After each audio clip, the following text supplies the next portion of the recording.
Bonjour à toutes et à tous et bienvenue sur la Panaméricaine, le podcast des jeunes chercheuses et chercheurs qui travaillent sur les Amériques. Nous sommes en 2023 après Jésus-Christ. Toute l'anthropologie a pris le tournant postmoderne. Toute ? Non.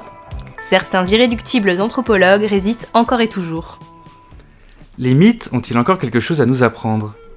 Emilio Friniati et Joaquín Ruiz Zubizarreta, doctorants du laboratoire d'anthropologie sociale de l'EHESS, nous affirment que oui.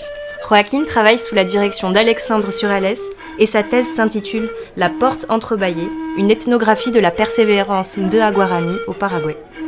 Emilio Friniati travaille sous la direction de Pierre Deléage et d'Andrea Luz Gutiérrez Choquevilca et sa thèse a pour titre « Capiwaya, anthropologie d'une langue rituelle interethnique dans le nord-ouest de l'Amazonie ». Alors pour commencer à mieux vous connaître, on aimerait d'abord savoir d'où vient votre intérêt à tous les deux pour l'anthropologie. Comment vous en êtes venus à choisir d'étudier tel groupe ethnique et quel espace géographique ? Et est-ce que vous avez aussi des références intellectuelles dans le champ de l'anthropologie qui vous ont marqué, qui vous ont conduit à effectuer cette recherche-là ? Toi, Emilio, par exemple, est-ce que tu peux nous dire d'où se vient cet intérêt que tu as ? Oui, justement, je pense que c'est assez intéressant parce que il y a des personnes, on va dire, elles naissent anthropologues. Depuis toujours, ils savent, ils ont déjà un parcours tout tracé. Dès qu'ils sont petits, en fait, ils lisent Françoise Héritier. Après, ils découvrent, ils continuent avec la licence. Moi, c'est vraiment quelque chose que j'ai découvert après à la fac. Et au départ, je faisais de l'histoire et de la socio. Et avec la socio, ce qui me plaisait, c'était beaucoup l'école de Chicago, donc le côté terrain, le fait de faire du terrain. Et c'est comme ça que j'ai découvert l'ethnologie, l'ethnographie. Et à partir de là, en étant à l'EHESS dans les cours, j'ai découvert en fait vraiment l'ethnographie amazonienne. Et je me suis dit, c'est quelque chose de fascinant. En plus, on nous montrait des enregistrements, des vidéos. Il y avait vraiment un côté... je crois que c'est Lévi-Strauss qui parle de l'odeur ou du goût des fraises. Mais c'est ça, en gros, on sentait vraiment le terrain. Et donc c'est comme ça que j'ai voulu suivre et je suis parti donc dans le nord-ouest amazonien. Ça faisait quelque temps en fait qu'il n'y avait pas eu de travaux dans cette région du fait de la période du narcotrafic et du mouvement des FARC. Donc c'était pendant quelque temps c'était assez difficile d'y accéder. Et moi du coup je faisais partie un peu des premiers à y retourner après ça. Et sinon, justement, quelqu'un qui m'a beaucoup aidé à ce moment-là pour découvrir le terrain, choisir cette région, et qui est une référence encore aujourd'hui pour moi, c'est Stephen Hugh Jones, c'est un chercheur britannique qui a travaillé en fait depuis les années 70 dans la région, et qui a continué à y retourner, et c'est quelqu'un qui, en fait, on se rend compte qu'il a fait un super travail, et c'est assez agréable aussi comme ethnographe de connaître des personnes comme ça, parce que c'est quelqu'un que quand on parle de lui avec les personnes des fédérations autochtones, ça ouvre des portes, donc ça veut dire qu'il a fait du bon boulot, qu'il a été honnête dans son travail et apprécié des populations sur place. Et forcément, on a envie, en plus quand on voit un travail d'ethnographie comme ça sur 40 ans, on a envie de suivre. Et toi, Joaquín, du coup, qu'est-ce qui t'a amené à étudier les Mbea-Guarani ? Vraiment, je ne sais pas, parce que j'ai connu les Mbea-Guarani avant de connaître l'anthropologie. J'ai des souvenirs des rencontres avec les Mbea quand j'étais enfant. Et donc je savais qu'ils existaient, qu'ils étaient là. Mais je ne savais pas encore qu'est-ce que c'était l'anthropologie. Et j'étais enfant un peu curieux, on va dire. Et je me souviens plus tard, au lycée, on m'avait dit... Et voilà, on a fait des tests vocationnels et tout ça, on m'a dit anthropologie. Mais encore, au Paraguay, ça n'existait pas une licence, presque pas en sciences sociales, je pourrais dire. Il y avait une licence en sciences sociales, mais je voulais pas aller à l'université catholique. Donc, j'ai suivi, et je dis souvent, j'ai suivi tout droit, pour pas dire que j'ai fait du droit. Et plus tard, je me suis rendu compte qu'il fallait que je reprenne ma vocation en main. J'ai dit, j'aime bien l'anthropologie. Je savais déjà qu'est-ce que c'était. Parce que, entre-temps, j'avais lu Cadogan, Clastres, qui me parlait et je dois dire déjà, il me parlait d'un Paraguay que je connaissais pas. Même si j'avais, je viens de dire, j'avais croisé déjà les Guaranis et je connaissais le Paraguay des années de mon enfance, mais ça me paraissait trop loin en temps mythique cette époque des années 60. Jimena Bakota, Orere Bakosa, Jimena Bakota, Orere Bakosa, Jimena Bakota, Jimena Bakota, Weone Josa, Jimena Bakota, Weone Josa, Weone Josa. Là, on est sur la terrasse de la maison de Rodrigo qui m'héberge à Seperoburo.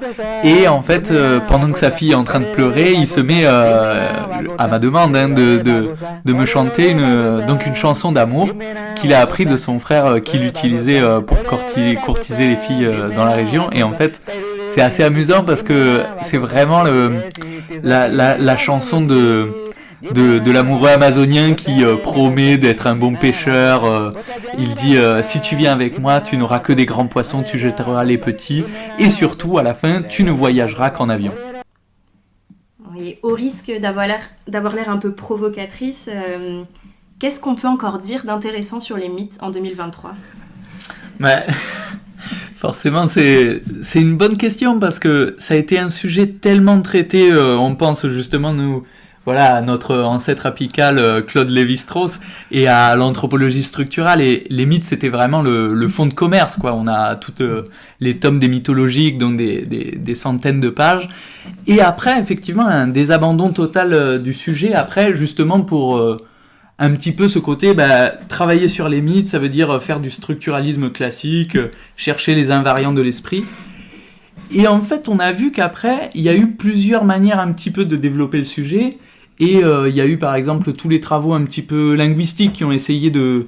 Et justement, Clastres, il a relancé un peu ça aussi, de se poser la question de l'énonciateur, des récepteurs du discours, du contexte dans lequel étaient construits les mythes, et aussi toute une tentative d'historiciser en fait les mythes, de voir comment les mythes pouvaient aussi permettre de penser les transformations du social, l'intégration de techniques. Tu en parleras. Mais justement, on peut bien sûr continuer à penser que les mythes se transforment et s'actualisent. Et les mythes, non seulement se pensent eux-mêmes, comme disait Lévi-Strauss, mais les mythes pensent aussi la société, comme le disait Clastres. Mais surtout, ces mythes qui ont été tellement étudiés, surtout par l'anthropologie américanisme, on peut dire, et justement à cause de ça, on a un grand corpus de mythes, donc c'est un sujet idéal pour faire un peu de l'histoire de l'anthropologie.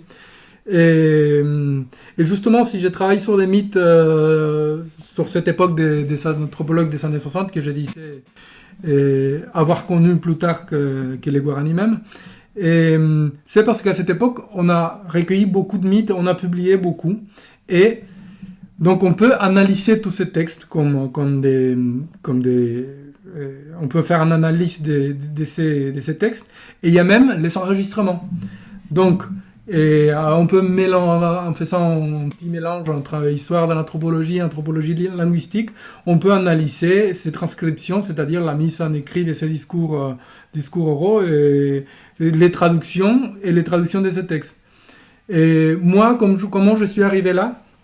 Et justement, parce que comme je disais tout à l'heure, il y avait un décalage entre les Guaranis que j'ai lissés dans les scénographies et les Guaranis que je connaissais et que j'ai connus aussi à travers mon expérience de terrain. Et donc en écoutant ces enregistrements, je me suis rendu compte qu'ils étaient un peu plus ou moins les mêmes, qu'ils parlent de la même manière. Parfois, il me semblait même reconnaître un de mes amis Guarani dans les enregistrements des Clastres. Donc, je me rends compte que la différence est faite dans la transcription et la traduction parce que Clastres et les anthropologues de l'époque, aussi Cadogan, font une épuration de tous les emprunts, soit langagiers, soit idéologiques, dans les mythes. Donc, il n'y a pas... c'est des mythes, on va dire, purs, pour pas dire purifiés. Et ça, il faut comprendre dans les contextes scientifiques de l'époque. Et il y avait une réaction à l'anthropologie évolutionniste avec la fin, on va dire, du diffusionnisme, et plus ou moins dans lequel s'inscrivait encore Alfred Métraux et Clastres, qui était son élève, avant de passer à être élève de Lévi-Strauss. Donc à cette époque, il y avait une tendance à concevoir les sociétés de manière statique. Et c'est pour ça qu'on ne considère pas les évolutions et les empreintes dans les mythes. Et on va les épurer. Et donc, les mythes sont tellement chargés d'idéologie qu'ils ne sont pas seulement bons à penser l'autre, par exemple, comme dit Lévi-Strauss dans Histoire des Lynx, mais ils nous aident aussi à penser les anthropologues qui les ont recueillis, traduits, publiés, analysés. C'est tout à fait ça, dans le sens qu'on a vraiment un objet tellement central pour l'anthropologie américaniste que forcément ça devient aussi le moyen d'intégrer même les anthropologues dans l'analyse réflexive de l'étude des mythes. C'est-à-dire, une fois qu'on réintroduit l'histoire dans l'analyse des mythes, on se rend compte que c'est aussi un travail qu'ont fait les anthropologues en mettant les mythes par écrit, en ayant un travail justement de choisir quelles sont les meilleures versions, épurer, comme tu disais, en enlevant des bouts qui semblaient trop modernes, pas assez authentiques, etc. Et c'est extrêmement intéressant donc de faire on va dire un tournant réflexif, un tournant critique sur la manière dont les anthropologues ont construit cet objet pour la discipline. Hande hande hande hande ni sari ko acampe Estatira penyamba na kepe renyamba memperka sampenya ne hati no kono juara kapenya dikeset manine pakaset manine yere makantia tinyam. Voilà, on vient d'écouter un chant, un chant féminin qui s'appelle Andeke, donc c'est un chant de tristesse, et ce sont des chants de boisson qui sont souvent chantés quand on offre de la bière de manioc, et ce sont les femmes qui les chantent, et là c'était donc Haide, une femme du village Tuyuka où j'ai travaillé, à Seperoburo, et elle est en train de raconter sa vie en fait, et son sentiment de tristesse d'être dans un village loin de sa famille. Merci pour le maté, Marie. On voit bien que les mythes ont encore beaucoup de choses à nous apprendre, mais ça reste une partie des sources que vous utilisez en fait pour votre thèse. Donc, est-ce que vous pouvez nous raconter un peu, nous expliquer sur quoi portent véritablement vos travaux de recherche et comment vous intégrez les mythes donc, dans le cadre et que vous faites dialoguer les mythes avec vos observations ethnographiques. Toi, Emilio, par exemple typiquement, moi, je travaille donc dans le nord-ouest de l'Amazonie et plus particulièrement dans la région du Vaupés, donc à la frontière entre la Colombie et le Brésil. Et c'est une région qui est connue pour son aspect, en fait, à la fois multiethnique. On a vraiment au moins une vingtaine de groupes de la famille linguistique Tucano et aussi, justement, plurilingues, dans le sens que on a énormément de langues et qui sont mises en relation par le fait que les personnes se marient nécessairement avec des gens d'autres groupes ethniques, et donc on a toujours des villages où on parle plusieurs langues, etc.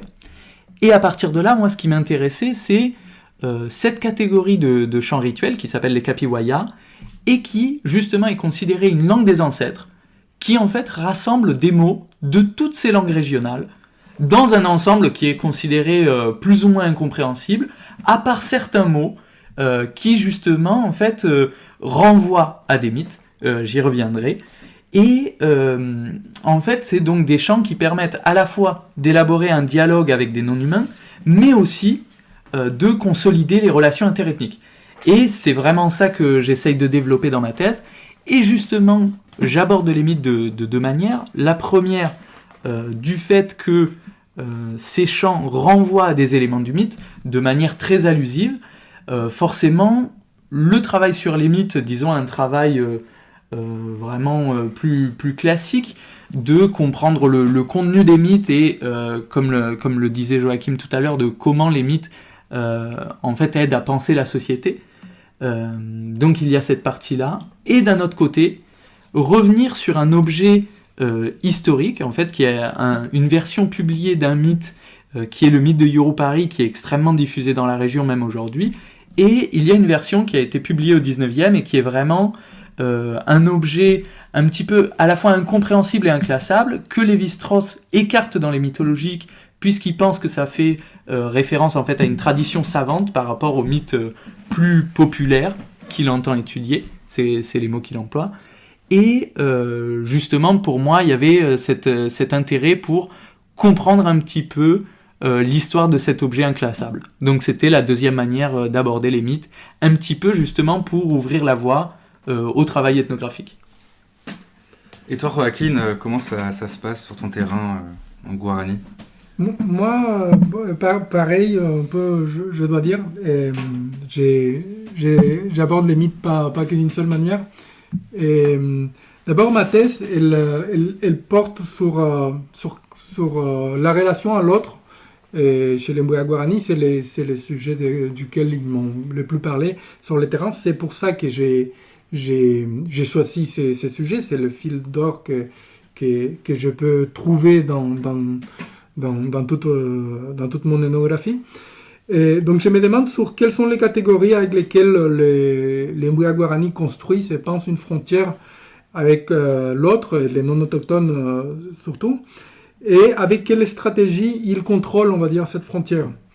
Et en même temps, je dis que ce même regard Mbuya Guarani sur nous, les non-autochtones, m'a permis d'entamer cet exercice réflexif sur nous, les anthropologues. Et surtout sur ceux, bien sûr, qui ont travaillé chez les Guarani. Ainsi, j'ai compris que je ne lis pas l'ethnographie des Clastres et Cadogan pour comprendre les Guarani, mais je fais de l'ethnographie chez les Guarani pour comprendre ces anthropologues que, comme on a dit, se sont beaucoup centrés sur les mythes. Et comme dit Emilio, je n'aborde pas les mythes d'une seule manière, la manière classique. Les mythes pensent à la société, les mythes se pensent eux-mêmes, et comme je disais, les mythes peuvent nous aider aussi à penser les anthropologues.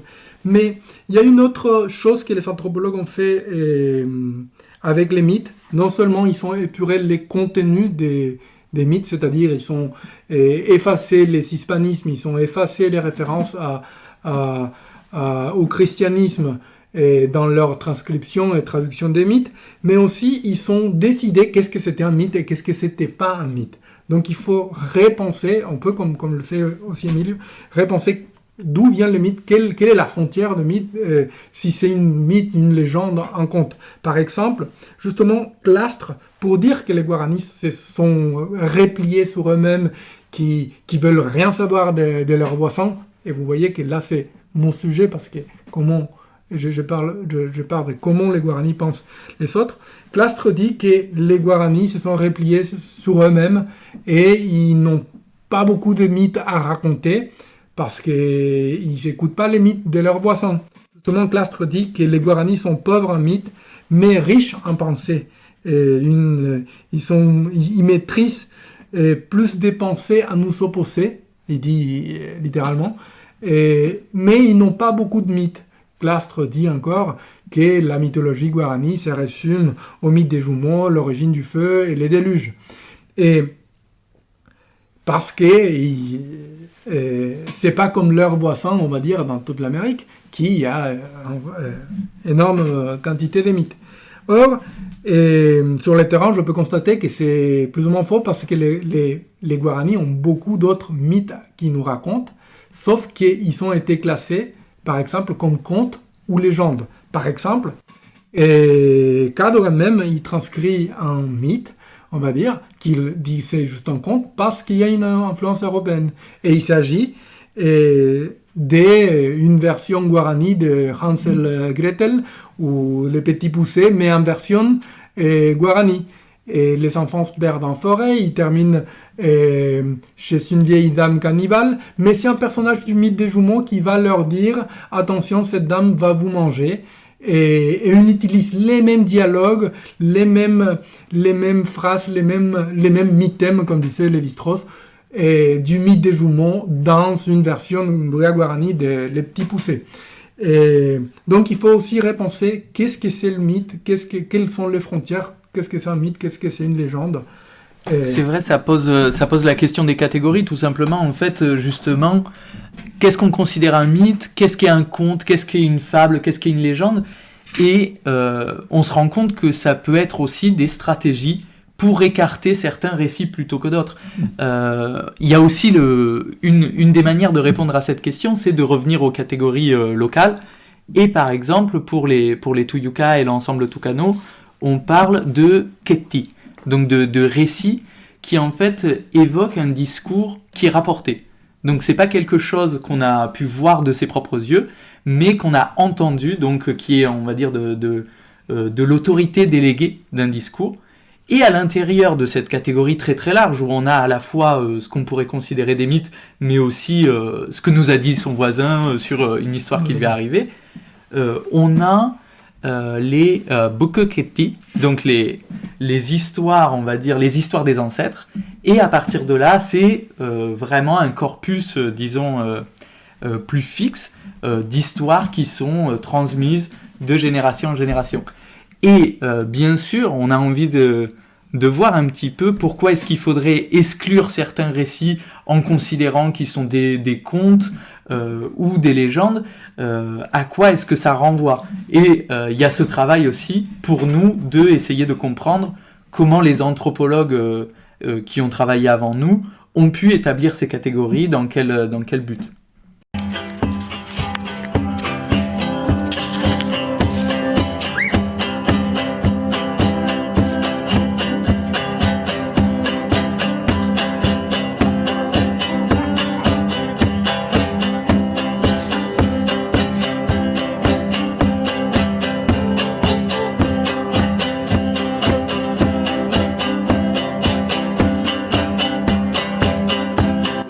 Là, on est sur un enregistrement une guitare, un violon et le bâton du rythme. Et bien sûr, la guitare et le violon, c'est des instruments empruntés aux jésuites qui sont toujours utilisés en contexte rituel. Et dans l'extrait, on entend un petit prélude qu'on joue avant de rentrer dans la maison rituelle.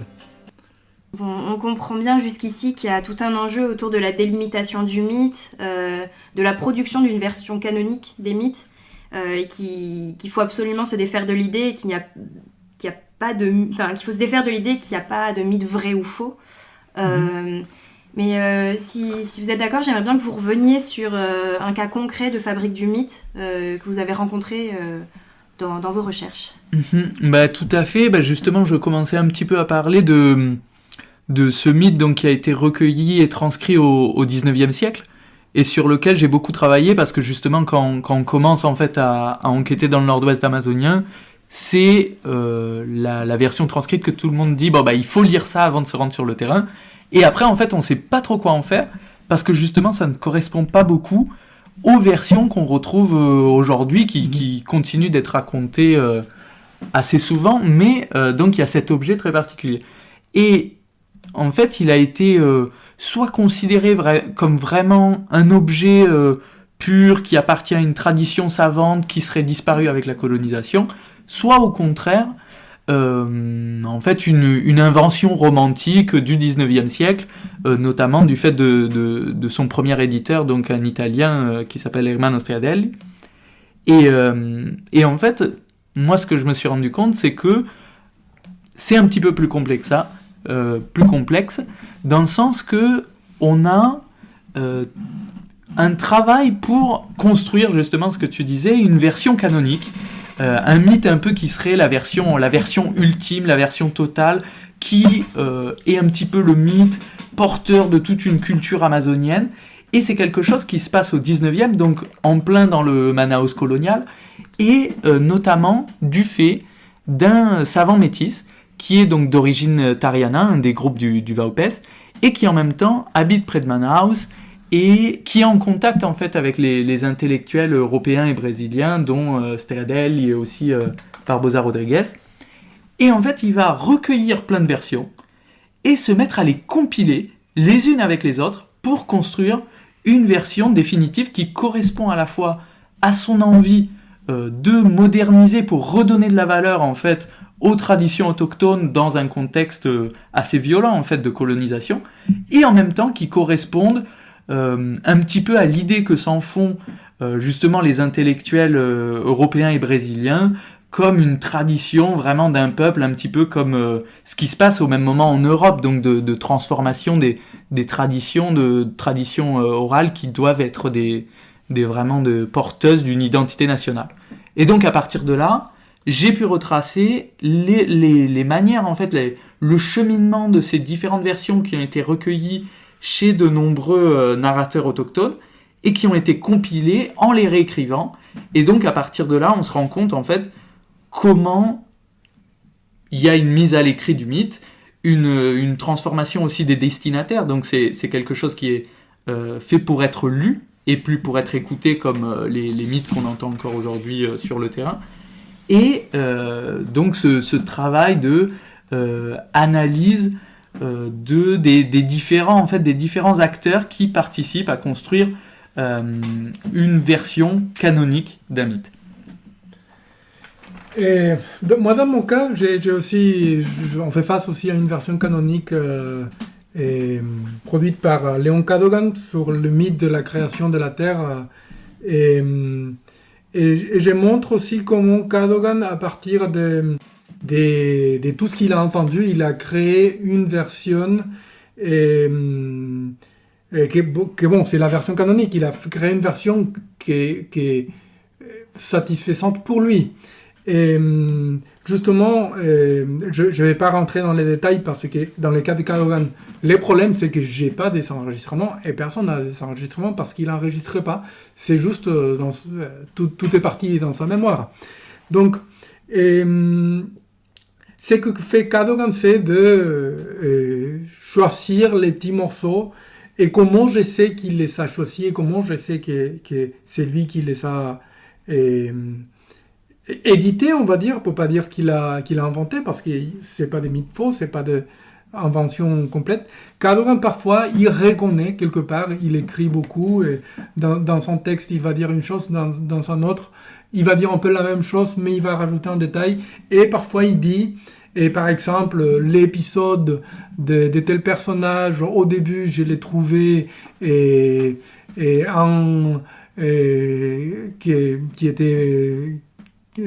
qui correspondait bien à la tradition, mais plus tard je me suis rendu compte que c'était un emprunt, et donc c'est un passage, il dit apocrypho, c'est-à-dire complètement faux. Donc c'est dans l'idéologie des Cadogan qui doit exister une version canonique et que les digressions, les ajouts des gens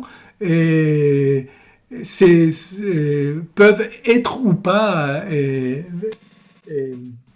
recevables.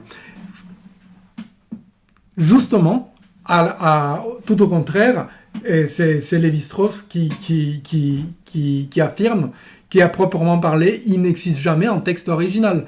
Tout mythe est par nature une traduction qui a à son origine un autre mythe provenant d'une population voisine, mais étrangère, ou dans un mythe antérieur de la même population, ou bien contemporain, et ainsi, un mythe, ça peut être et justement composé par toutes ces digressions que Clastres et ceux qui produisent des versions canoniques ont tendance à écarter. Et c'est ce que nous, avec Emilio, ça nous intéresse.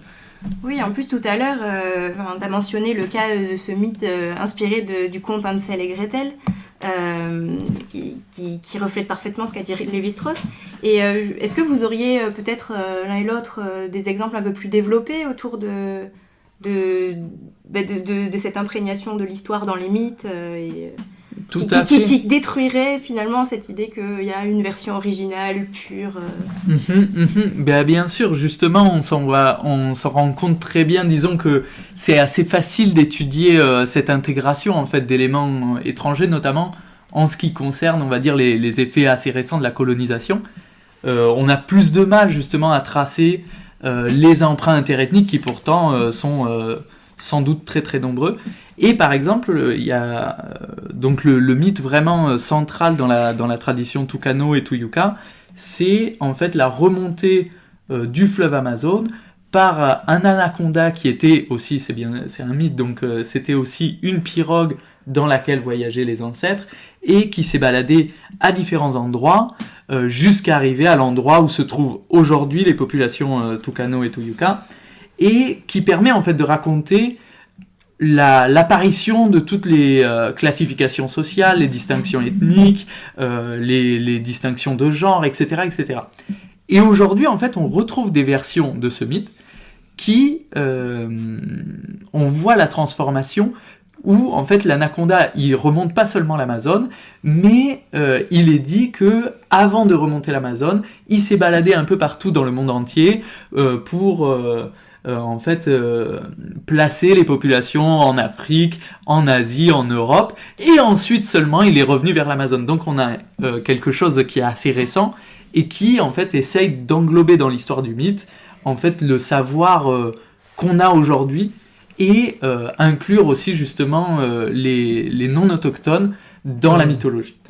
Ouais, c'est une actualisation En tout cas, moi j'ai un autre mythe que j'aime beaucoup, parce que non seulement il a été plus ou moins écarté de la catégorie du mythe par mes prédécesseurs, et c'est un typique mythe dit des contacts, on va dire, et il s'agit des Pérou ou Pérulima, et c'est la version guarani d'un personnage picaresque espagnol, Pedro de Urdemalas, et Pérulima ou Pérou, il est très connu chez les Guaranis. Et j'ai entendu une version que j'aime beaucoup et donne presque le titre de ma thèse aussi. Et Pérulima est justement le premier ancêtre dans le tout début de la première terre. Donc grâce à ça, le premier ancêtre lui donne 3 pouvoirs. Je ne vais pas faire les détails, mais le 3e pouvoir, c'est celui d'avoir la capacité de ne plus être délogé quand il est assis quelque part. Et donc Pérulima, qui on reconnaît en plus qu'il n'est pas un Guarani, et on peut comme preuve qu'on reconnaît aussi que cette tradition n'est pas non plus Guarani, le personnage n'est plus non plus Guarani. Donc Pérulima, qui comme personnage picaresque est un farceur, il suit l'ancêtre dans sa marche vers l'est, vers sa demeure céleste, et quand l'ancêtre arrive dans sa demeure, qu'il faut imaginer une maison rituelle qui est sous nos têtes, dans le ciel, et tout le ciel est occupé par l'espace de cette maison rituelle, et quand Pérulima arrive là-bas, il essaye de rentrer dans la maison rituelle, et on lui refuse l'entrée. Pourquoi ? Parce qu'on refuse normalement l'entrée des non-autochtones dans la maison rituelle. Et c'est très difficile de se faire inviter. Et Pérulima, d'abord, coince son doigt dans la porte, et alors il dit « Ouvre-moi la porte, je vais retirer mon doigt, et ça me fait mal. » Après il met le bras, et après finalement il arrive à jeter son chapeau dedans, et il dit « Ouvre-moi la porte, je vais récupérer mon chapeau. » Et on l'ouvre la porte, et au lieu de récupérer son chapeau, il s'assoit sur son chapeau, et on peut plus le déloger. Donc c'est comment Pérulima, il a forcé son entrée au Panthéon Guarani, et il est là, et assis à côté des autres dieux Guarani depuis la création de la première terre. C'est ce mythe qui montre comment aussi il y a d'autres versions non canoniques, on va dire, il y a d'autres versions de la création de la première terre avec des personnages qui nous montrent les contacts et les conflits que les Guarani ont avec nous. Et toi, est-ce que tu as pu rentrer dans la maison rituelle sur ton terrain? Heureusement, oui, mais on m'a aussi fait souffrir. Et je me souviens des nuits, des rituels que moi j'entendais depuis mon hamac. Et tous les après-midi, les vieux chefs de la communauté venaient et ils me disaient Ore roiketa opu. Ça veut dire nous, exclusifs, on va aller à la maison rituelle. Et moi j'analysais ça et je disais il a utilisé le nous exclusif, ça veut dire que l'interlocuteur n'est pas inclus dans et je me disais ok, je suis pas invité. Et il a dit la même phrase pendant 3-4 nuits et finalement un jour il a utilisé le nous inclusif, ça veut dire j'étais invité. Mais une fois qu'on est face à la maison rituelle, après des préludes, il y a des chants et des danses avant de rentrer. Et j'étais tout seul en face de la porte. J'ai aussi toujours pas forcé la porte. J'avais pas encore entendu la version de Perú Lima. Mais je n'osais pas rentrer finalement. Et c'était tellement ritualisé. Et finalement, il y a une gamine de 10 ans à peu près qui me dit « Tu vas pas rentrer ?» Et encore une fois, je lui demande « Est-ce que je peux rentrer ?» « Mais vas-y, rentre !» Elle m'a dit et je vais rentrer avec elle.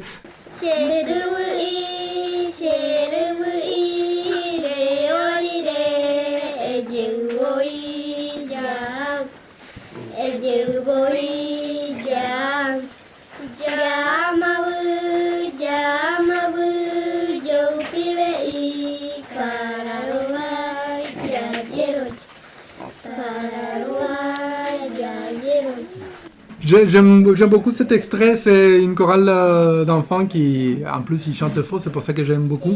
Et aussi parce que la chanson, c'est un appel à la migration vers la Terre sans mal, qui est aussi un mythe très connu chez les Guaranis, duquel les anthropologues ont exagéré énormément. Et c'est pour ça aussi que je recommande une BD sur la Terre sans mal, je ne vais pas faire le spoiler alerte, mais il faut le lire critiquement. Oui, alors justement, Joaquin, on allait passer donc à la partie qui clôture l'épisode sur les recommandations culturelles. Donc, est-ce que tu peux développer pourquoi cette bande dessinée est intéressante, relatif à la thématique qui nous occupe, ici, donc par rapport au mythe de la Terre sans mal? Justement, comme la BD aussi, il faut lire critiquement, je disais. Le mythe de la Terre sans mal a été exagéré par les anthropologues. On a abusé, on a essayé de tout expliquer avec. Il dit, pour résumer, que pour aller vers la demeure des dieux, il faut aller vers l'Est, il faut avoir certaines pratiques spirituelles. Et une fois qu'on arrive au bord de la mer ou au bord d'un grand cours d'eau, on construit une maison rituelle pour pouvoir s'adonner à ces exercices spirituels et pouvoir traverser l'eau avec le corps allégé, on va dire. Donc, c'est ce que je peux dire, c'est que ce mythe a été déjà objet d'analyse critique, mais pourtant, ça ne veut pas dire que c'est un mythe faux. Il existe bel et bien, les Guaranis parlent, et c'est pour ça que aussi dans la chorale d'Enfantine, on mentionne cet épisode. Et c'est pour ça que j'aime bien. Il faut bien lire critiquement toutes les sources, et notamment cette BD qui pioche un peu beaucoup dans un type de littérature spécifique. Et une autre recommandation culturelle, si vous voulez, on peut recommander le film The Mission, avec Jeremy Irons et Robert De Niro. Et la musique, elle est fantastique. Les Guaranis, c'est des bons musiciens, comme vous pouvez entendre aussi dans l'autre extrait où on entend le violon, la guitare et le bâton du rythme. Sauf que dans le film, c'est la musique de Ennio Morricone, donc ça dit beaucoup. Moi, de mon côté, si je devais conseiller quelque chose, forcément, je suis obligé de dire il faut aller lire la version publiée par Stradelli du mythe de Europari. On ne peut pas l'éviter, hein, il faut. Mais sinon, voilà, si on est moins d'humeur studieuse, il y a un film sorti en 2015, donc assez récemment, qui s'appelle L'étreinte du serpent, L'Abrazo de la Serpiente, et qui a été vraiment filmé dans le VAUPES où j'ai travaillé, et qui d'ailleurs a été assez bien reçu dans les villages toucano, un peu moins par la fédération autochtone, mais qui en tout cas retrace le cheminement de l'anthropologue Cor Grönberg, un Allemand qui a été dans la région au début du XXe siècle, et qui est un film intéressant avec un travail aussi ethnographique sur les relations interethniques, certaines choses comme ça, et qui est un beau film que je recommande en tout cas. Merci beaucoup Joaquin et Emilio d'avoir accepté notre invitation pour cet épisode de la Panaméricaine. Donc un épisode qui voulait montrer que les mythes, donc c'est un objet en fait qu'il faut déconstruire, qui est complexe à analyser, mais qui est très enrichissant justement quand on l'analyse finement. Oui, d'une certaine manière, faut pas jeter le bébé avec l'eau du bain. Moi, je dirais même qu'il faut pas jeter l'eau du bain, parce que c'est dans l'eau du bain des anthropologues, par exemple, ces enregistrements, qu'on peut trouver des pistes pour continuer à analyser les mythes.